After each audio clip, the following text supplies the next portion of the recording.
तो देखा जाए तो दुनिया में अभी तक एडवांस टेक्नोलॉजी वाले लड़ाकू विमानों का डेवलपमेंट अमेरिका, रूस और फ्रांस द्वारा ही किया गया है। यही वह देश हैं जो आधुनिक लड़ाकू विमानों का डेवलपमेंट करते हैं और इनका एक्सपोर्ट करते हैं। लेकिन अभी हाल ही में तुर्की ने अपने कान फाइटर जेट की टेस्टिंग की है। वहीं कान फाइटर जेट की टेस्टिंग के बाद तुर्की द्वारा भारत को लेकर जो स्टेटमेंट दिया गया है, उसने भारत को भी हैरानी में दिए गए स्टेटमेंट में तुर्की द्वारा कहा गया था कि वो अपना कान फाइटर जेट पाकिस्तान को देने जा रहा है। हालांकि भारत भी अपना 5वीं पीढ़ी का लड़ाकू विमान एम का फाइटर जेट को विकसित कर रहा है। लेकिन जैसे ही तुर्की द्वारा अपने कान फाइटर जेट की टेस्टिंग की गई और इसको पाकिस्तान को देने की बात की गई, तभी से पूरे भारत में भारतीय वैज्ञानिकों पर आरोप लगाया जाने लगा कि भारतीय वैज्ञानिक तुर्की के सामने फेल हो गए हैं, क्योंकि तुर्की ने भारत से पहले ही अपना 5वीं पीढ़ी का लड़ाकू विमान डेवलप कर लिया है और अब वह इसे पाकिस्तान को देने जा रहा है।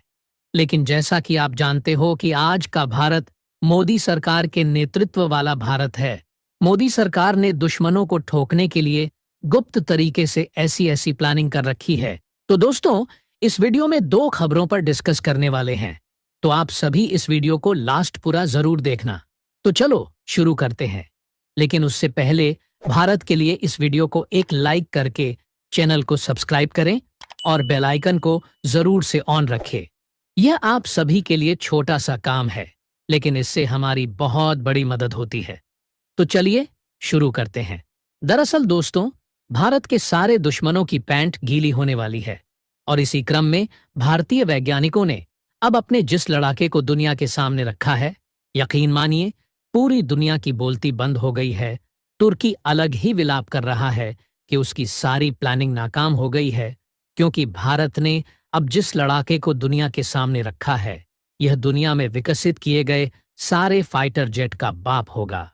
जी हां दोस्तों, भारतीय वैज्ञानिकों ने ऐलान किया है कि वे 5वीं पीढ़ी के साथ साथ 6वीं पीढ़ी का फाइटर जेट विकसित कर रहे हैं। और आपको जानकर हैरानी होगी कि यह दुनिया के सारे फाइटर जेट का बानी अमेरिकी और रूसी फाइटर जेट इसके सामने पानी मांगते नजर आएंगे। तुर्की का कान फाइटर जेट भी इसके सामने टिक नहीं पाएगा। यानी कि भारत ने एक ही झटके में दुनिया की सारी टेक्नोलॉजी को फेल कर दिया है। दरअसल दोस्तों, भारत इस समय पूरी दुनिया में सबसे आगे निकलने की कोशिश कर रहा है। यही कारण है कि मोदी सरकार ने भारतीय वैज्ञानिकों को आदेश दिया है कि उनके द्वारा जो भी हथियार तैयार किए जाएं, वे नेक्स्ट जनरेशन के हो और भारतीय वैज्ञानिक चीन, रूस और अमेरिका से आगे निकलने के लिए एक साथ 2-2 प्रोजेक्ट भी स्टार्ट कर सकते हैं।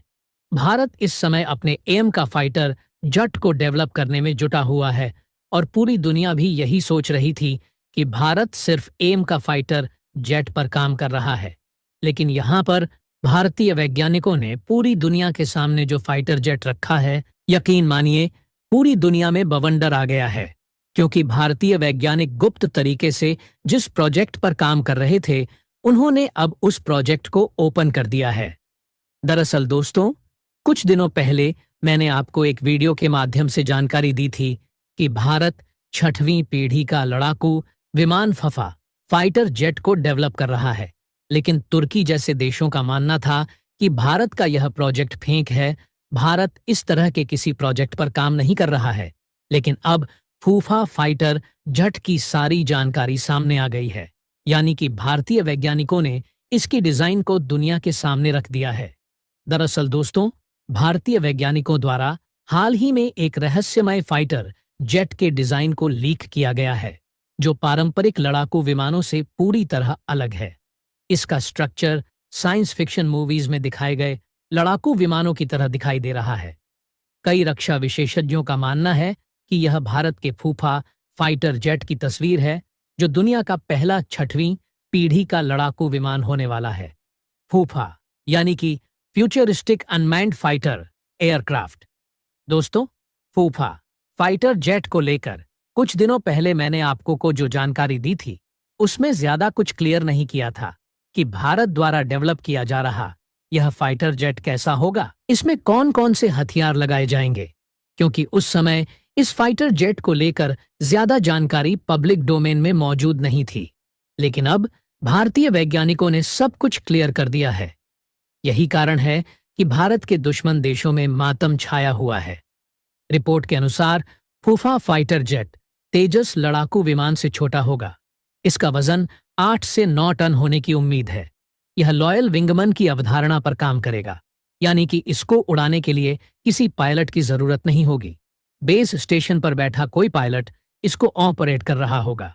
साथ ही इसमें वर्टिकल टेक ऑफ और लैंडिंग की क्षमता मौजूद होगी, यानी कि इसको उड़ाने के लिए किसी रनवे की जरूरत नहीं होगी। यह एक हेलीकॉप्टर की तरह टेक ऑफ और लैंडिंग करने में सक्षम होगा। लीक हुई इमेज की डिजाइन को देखकर ऐसा लगता है कि इसका आर क्रॉस सेक्शन अमेरिका के F-22 रैप्टर से भी कम होगा, यानी कि दुनिया के किसी भी रडार सिस्टम द्वारा इसको डिटेक्ट कर पाना नामुमकान। भाषा में कहें तो फूफा फाइटर जेट भविष्य के हवाई युद्धों में क्रांति ला सकता है और भारत को लड़ाकू विमान डेवलपमेंट सेक्टर का सबसे बड़ा खिलाड़ी बना सकता है। तुर्की का कान फाइटर जेट, इसके सामने मच्छर नजर आएगा, यानी कि अगर तुर्की अपना कान फाइटर जेट पाकिस्तान को देता है तब भी वह भारत का कुछ नहीं बिगाड़ पाएगा। वैसे आप सभी की इस खबर पर क्या राय है, आप हमें कमेंट करके जरूर बताएं। तो बढ़ते हैं हमारी दूसरी खबर की ओर। तो चलो, दरअसल दोस्तों, भारत के लिए सबसे शानदार खबर सामने आ चुकी है। दरअसल खबर यह है कि इजराइल की सेना ने भारत की सूरत बेस एक कंपनी है इनसाइड FPV, इसे करीबन 10,000 से ज्यादा FPV ड्रोन बनाने का ऑर्डर दिया है और भारत की यह कंपनी जल्द से जल्द इन ऑर्डर को बनाने का काम शुरू करेगी और उसके बाद इजरायली सेना को 10,000 से ज्यादा की संख्या में यह ड्रोन सप्लाई करेगी।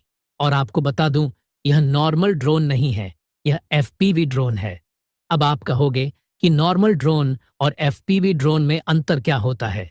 तो आसान भाषा में बस आप ऐसा मान लीजिए कि जिस प्रकार से नॉर्मल प्रकार की बाइक मोटरसाइकिल होती है, फिर उसके अलावा एक अलग कैटेगरी होती है रेसिंग बाइक और रेसिंग मोटरसाइकिल्स की, ठीक उसी प्रकार से ड्रोन में एक तो नॉर्मल प्रकार के ड्रोन होते हैं जो आपने शादी विवाह में देखे भी होंगे, दूसरे होते हैं FPV ड्रोन।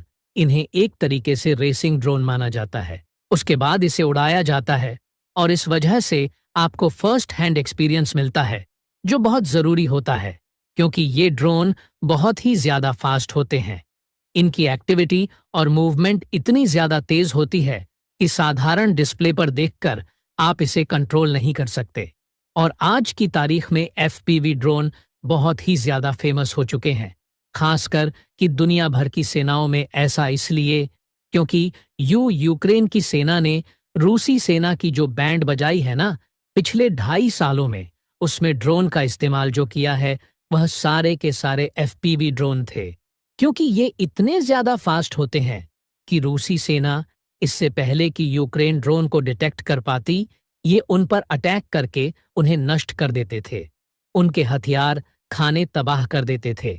उनके टैंक आर्म्ड व्हीकल जिसमें सैनिक बैठे रहते थे उन्हें नष्ट कर देते थे।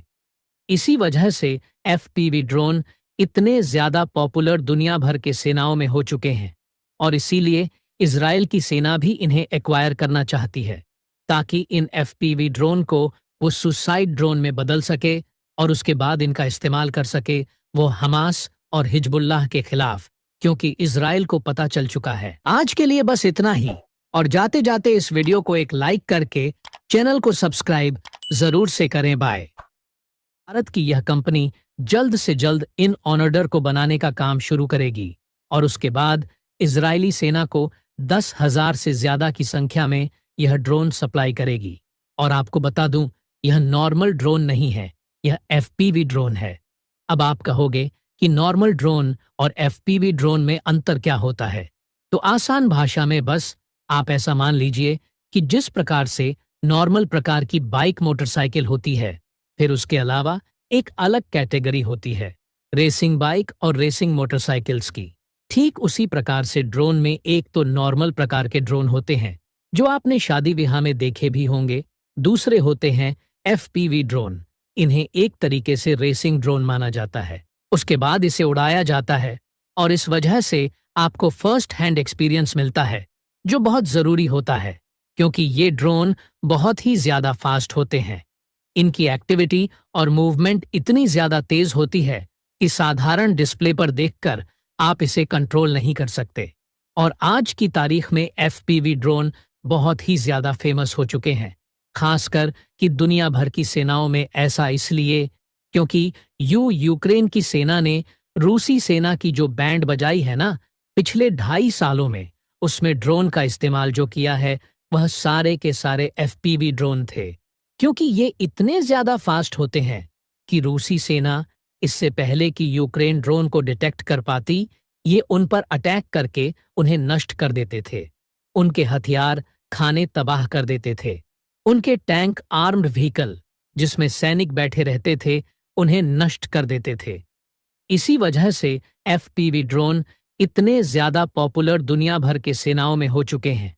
और इसीलिए इजराइल की सेना भी इन्हें एक्वायर करना चाहती है, ताकि इन एफपीवी ड्रोन को वो सुसाइड ड्रोन में बदल सके और उसके बाद इनका इस्तेमाल कर सके वो हमास और हिजबुल्लाह के खिलाफ, क्योंकि इजराइल को पता चल चुका है। आज के लिए बस इतना ही, और जाते जाते इस वीडियो को एक लाइक करके चैनल को सब्सक्राइब जरूर से करें। बाय।